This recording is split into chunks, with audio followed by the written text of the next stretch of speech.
नमस्कार दोस्तों, आज की इस वीडियो में हम आपके लिए लाए हैं सूरज भगवान की कहानी पार्ट 5। जब सारी नगरी में चर्चा वार्ता होने लगी कि देखो ये सूरज भगवान क्या क्या काम करते हैं, किसे मारते हैं, किसे जीवित करते हैं, जीवित से ब्याहने वाली कन्या मरे हुए को ब्याहते हैं, तब सूरज भगवान की माता बोली, बेटा सारी नगरी में तुम्हारी चर्चा वार्ता हो रही है, किसको मारते हो, किसको जीवन दान देते हो। सूरज भगवान ने कहा, माता मैं कुछ नहीं करता, सभी अपने कर्म से मरते हैं और अपने कर्म से जीते हैं। सभी लोग खाना जानते हैं, बरतना नहीं जानते। आप लाडली जी को 5 गट्टे लेकर खेलने के लिए भेज दो। 5 गट्टे लेकर लाडली जी बाहर खेलने गई। आओ सहेलियाँ खेले। सभी सहेलियों ने कहा, तुम तो सूरज भगवान की लाडली हो, तुम्हें खेलने से सर जाएगा, हमें खेलने से नहीं सरेगा।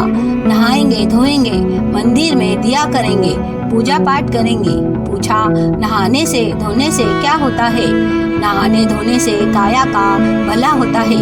पूजा पाठ करने से क्या होता है? काया का कल्याण होता है। चौका बर्तन करने से क्या होता है? घर में रिद्धि सिद्धि होती है। तब लाडली जी घर आ गए। सास से कहा, आप कहो तो घर में झाड़ू झटकना कर लो। सास बोली, बहू कर लो। टोकरिया टोकरिया कूड़ा निकाल कर फेंक कर आई। तब घर जगमगाने लगा। सास को पूछा, आज रसोई क्या बनाऊं? कहा, आज रविवार है, अलूना खिचड़ी बना लो। तब अलूना खिचड़ी बना ली। सास खाने बैठी तो भरी नहीं।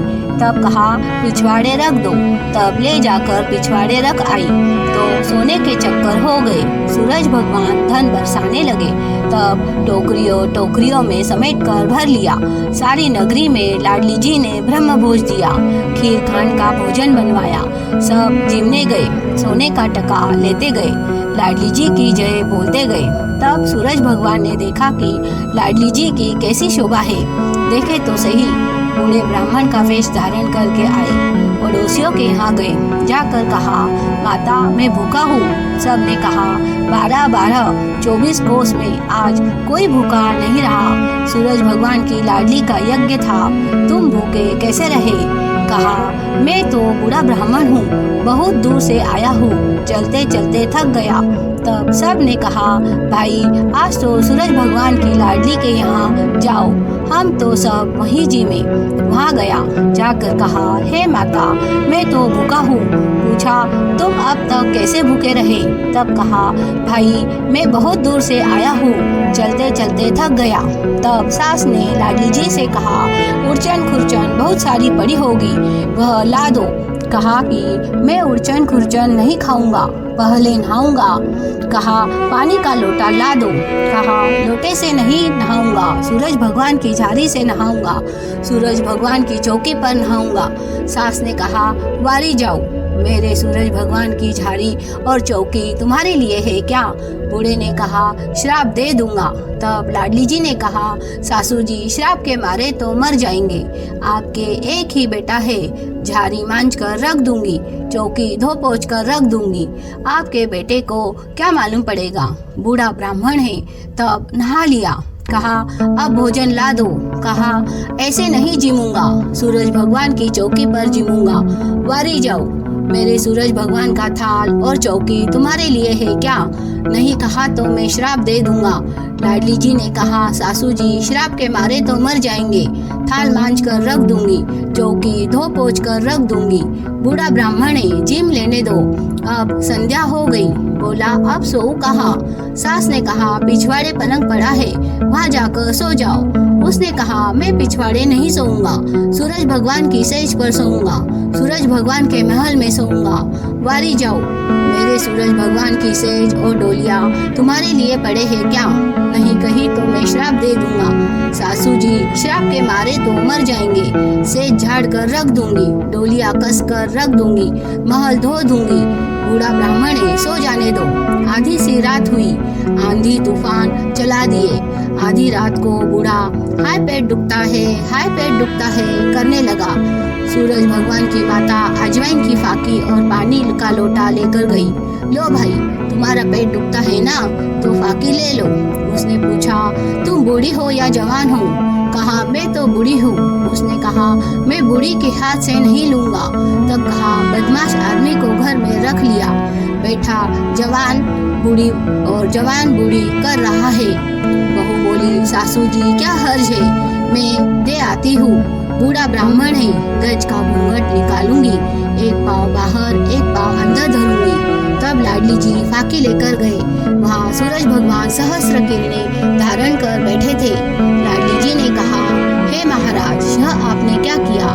मेरे तो आप सामने आए और अपनी माँ से छिप रहे, मुझे अब घर में रहने नहीं देगी। सूरज भगवान ने लाडली जी से कहा, आज शनिचर जी तुम्हारे पेट में पड़ेंगे। सृष्टि पर गिर गया तो सृष्टि डोल जाएगी। आप तो समर्थ हो, सहन कर लोगे।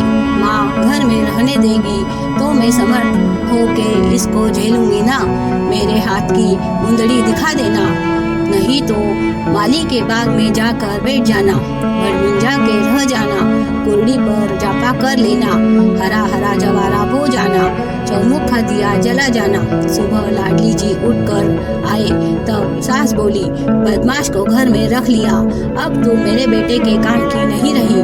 लाडली जी ने कहा, सासू जी आपके बेटे थे, आपके बेटे की मुंदड़ी है, आपके बेटे का रुमाल है। सास ने कहा, मेरे बेटे के पास सहस्त्र मुंदड़ी सहस्त्र रुमाल है, आड़े भाड़े मुंदड़ी खूटी खूटी रुमाल। तब लाडली जी ने जवारा बो दिए, चौमुखा दिया जला दिया, माली के बाग में जाकर बैठ गई। 12 वर्षों से सूखा हुआ बाग था, वह एकदम हरा हो गया। तब सब भागे, माली तुम्हारा बाग हरा हो गया। माली ने कहा, मेरा बाग हरा होने को कहाँ पड़ा है, 12 वर्ष हो गए बाग सूखने को। तब सब ने कहा, जाकर देखो। जाकर देखा तो सच में ही हरा हरा है। पत्तों पत्तों में ढूंढ कर देखा तो अंदर लाडली जी बैठे थे। हे माता, तुम कौन हो? आप मेरे घर चलो। कहा, नहीं, मुझे तो भड़भुंजे का घर बता दो। तब भड़भुंजे का घर बता दिया। लाडली जी भड़भुंजे के घर गई और कहने लगी, भाई ऊंचा काम करूंगी, नीचा काम नहीं करूंगी, एक भार झोंक दूंगी, वह तोड़ने से नहीं टूटेगा। भड़भुंजा भड़भुंजी एकदम अंधे थे। लाडली जी को अपने घर रख ली, एक भार झोंक देती, वह तोड़ने से नहीं टूटता, बेचकर बच जाता, खाकर बच जाता। आसपास वालों ने देखा, लाडली जी के आने के बाद इनके घर में तो धन हो गया, हो सके तो लगा बुझा कर घर से निकलवा दो। तब पड़ोसी कहने लगे, इसके तो घड़े जैसा पेट हो गया, बच्चा होगा। लाडली जी ने सुना, तब कहा, आप चिंता मत करो, मैं तो कुर्डी पर जापा करूंगी। आप सभी को सूरज भगवान की कहानी कह देती हूँ। चावल का आखा ले लो, पानी का लोटा ले लो। लाडली जी ने कहने बैठी और सब ने सुनी। एकदम से आंखें खुल गई। 9 मंजिला महल हो गया। आंगन में पुत्र खेलने लगा। 12 वर्षों की सुंदर काया हो गई। उन्होंने कहा, हे माता, हम तो तुम्हें पहचाने नहीं। लाडली जी ने कहा, मुझे तो सूरज भगवान का हुक्म है, वैसे ही करूंगी। 1.25 हाथ कुर्डी भरा दो, दाई को बुला दो। तब 1.25 हाथ कुर्डी भरा दी गई। दाई को बुलाया। शनिचर जी महाराज का जन्म हुआ। लाडली जी ने कहा, ले जा दाई, इसको नदी में बहा दो। 9 महीने हो गए, पेट में पड़े, घर बार सब छुड़ा दिया। दाई लेकर गई। खून पीप की नदी बह रही थी, दूध की नदी बन गई। उछाल खाकर वापस दाई के पास आ गया। दाई बच्चे को वापस लेकर आ गई और लाडली जी को कहने लगी, आप रखो तो रखो, नहीं तो मैं ले जाऊंगी, यह तो कोई महात्मा पुरुष जन्मा है। तब लाडली जी ने कहा, नहीं भाई, मेरे कलेजे की कोर है, मेरे पास ही रहने दो, तुम्हें नहीं दूंगी, मैं दुख पाई थी इसलिए कह दिया। शुक्राचार्य जी बधाई देने सूरज भगवान के पास आए। सूरज भगवान आपके पुत्र हुआ है। सूरज भगवान माता को बोले, माता, लाडली जी को घर ले लो। बेटा बिना पालना सुना और लाडली जी बिना महल सुना। माँ कहने लगी, मुझे क्या मालूम, तुम्हारी लाडली की तुम जानो। तब सूरज भगवान लाडली जी को महल में ले आए और राज करने लगे। अगले दिन आधी रात को धोबी धोबन लड़ने लगे। यह कैसा सूरज भगवान है जो 9 महीने की निकाली हुई को घर में रख लिया। तुम अगर एक रात को चली जावे तो मोगरी मोगरी सर पीट दूं। लाडली जी ने सुना तो कहने लगी, महाराज मुझे नीच जात बोलती है। सूरज भगवान बोले, आंखों देखी मानूंगा, कानों सुनी नहीं मानूंगा। अगले दिन फिर आधी रात को धोबी धोबन लड़ने लगे। यह कैसा सूरज भगवान है जो 9 महीने की निकाली हुई को घर में रख लिया। तुम अगर एक रात को चली जावे तो मोगरी मोगरी सर पीट दूं। सूरज भगवान ने सुना। अगली सुबह उदय नहीं हुए, माताओं को पूत नहीं मिले, गायों को बछड़े नहीं मिले। 36 कोटि देवी देवता एक पांव पर खड़े हो गए। सूरज भगवान की माता के पास सब गए। हे माता, सूरज भगवान उदय नहीं हुए, सो उदय करवाओ, जाओ। तब सभी भगवान सूरज भगवान की लाडली जी के पास गए। तब लाडली जी ने कहा, वे धोबी धोबन के पास जाओ। सभी ने कहा, माता कीड़ी पर क्यों क्रोध करते हो, सूरज भगवान को उदय होना पड़ेगा। तब कच्चे सूत का कुकड़िया मंगवाया, कच्चा करवा मंगवाया। कुएं पर जाकर कहा कि हे सूरज भगवान, मैं आपकी स्त्री हूँ तो आप उदय हो जाना।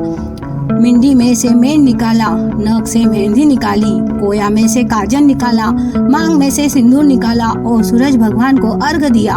हे सूरज भगवान, आपकी स्त्री हो तो उदय हो जाना। तब सूरज भगवान सहस्र किरण धारण कर उदय हो गए। माताओं को पूत मिल गए, गायों को बछड़े मिल गए। 36 कोटि देवी देवता अपने अपने स्थान पर चले गए। हे सूरज भगवान, लाडली जी का सत रखा, वैसे सबका सत रखना। कहानी सुनने वाले का, हुंकारा भरने वाले का, सबका सत रखना।